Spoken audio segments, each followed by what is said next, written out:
Alors, je vais commencer par une petite définition. Le pointeur, c'est quoi? C'est une variable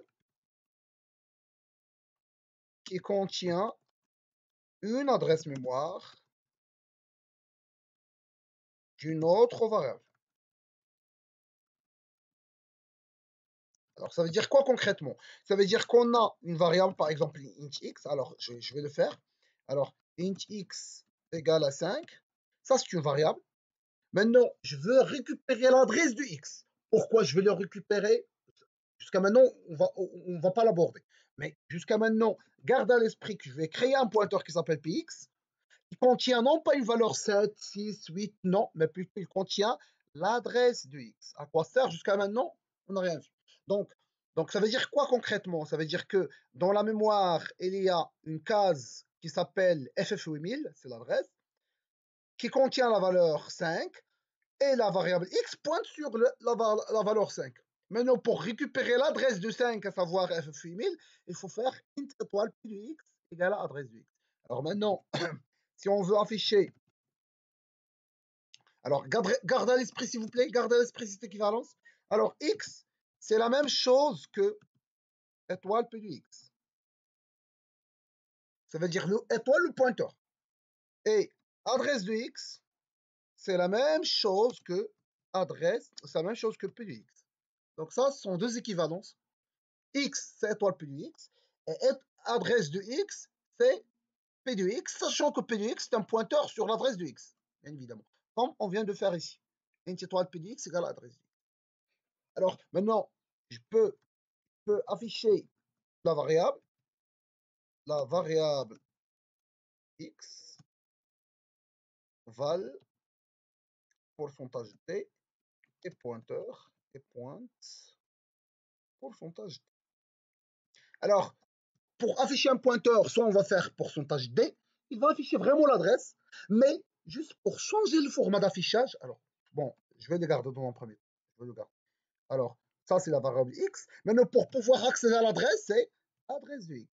C'est le pointeur, c'est l'adresse.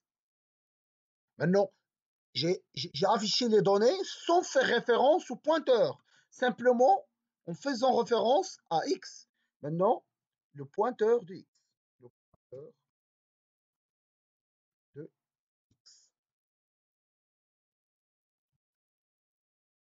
La valeur pourcentage T et le pointeur. Alors maintenant, pour pouvoir afficher la valeur en utilisant le pointeur, c'est étoile P de X. Et je ferme l'étoile, je ferme la collade. Alors ici, l'adresse, c'est P de X. Alors pour pouvoir afficher, alors je vais exécuter dans un premier temps. Alors main set.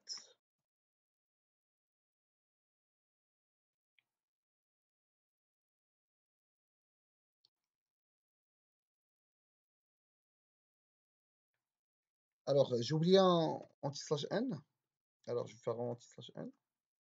Alors anti-slash n. Anti-slash n. Et j'exécute. Alors la valeur. Maintenant, j'accède via la variable x. La valeur c'est 5 et le pointeur c'est ça. Maintenant, j'accède via le pointeur. La valeur c'est 5 et l'adresse c'est la même chose, bien évidemment. C'est la même chose. Donc, soit tu accèdes via le pointeur, soit via la variable, c'est la même chose, actuellement. Donc, soit x, soit étoile p de x, c'est la même chose. Adresse de x et p de x tout court, c'est la même chose. Alors, maintenant, vous voyez l'affichage du pointeur? Ça s'affiche via un pourcentage x. Alors, je vais changer ici la variable, c'est a. A. A. Alors ça c'est A, adresse de A, P de, comment? P de A, P de A, sans oublier un étoile P de A. Alors pour pouvoir afficher le pointeur, il faut faire un pourcentage X. Il va vous afficher l'adresse comme elle est en hexadécimal.